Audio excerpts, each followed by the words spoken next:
sual verirlər ki, bir kişinin ikinci dəfə ailə qurması üçün hansı şərtlər olmalıdır? Bunun öhdəlikləri nədir və əgər ikinci dəfə ailə qurmaq istədiyi qadın, yəni ikinci evliliyi, ailəli olub boşanmış bir qadındırsa, yəni dul qadındırsa, bu halda qadının ailəsi və həmçinin də kişinin ailəsi bunu bilməlidirmi? Cavab belədir ki, bildiyimiz kimi dinimiz kişilərə eyni vaxtda 4 qadınla evlənməyə icazə verir. Və sözsüz ki, bunun da böyük hikməti var.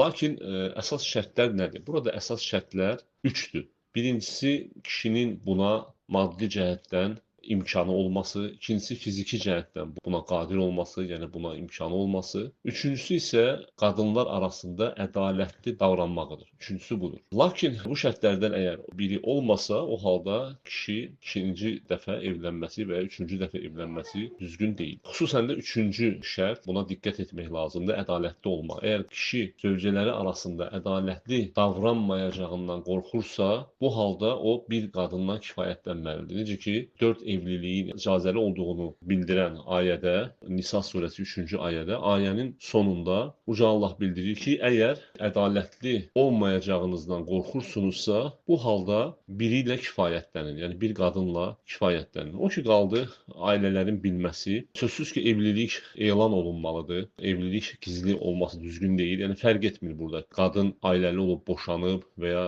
duldur və ya heç evlənməyib, yəni subay qızdır. Fərq eləmir. Yəni bunun heç bir önəmi yoxdur. Bütün hallarda demək nikah elan olunmalıdır. Hamısı bilməsə də müəyyən qədər ətraf insanlara bəyan olunmalıdır ki, bu kişi ilə bu qadın ailə qurub.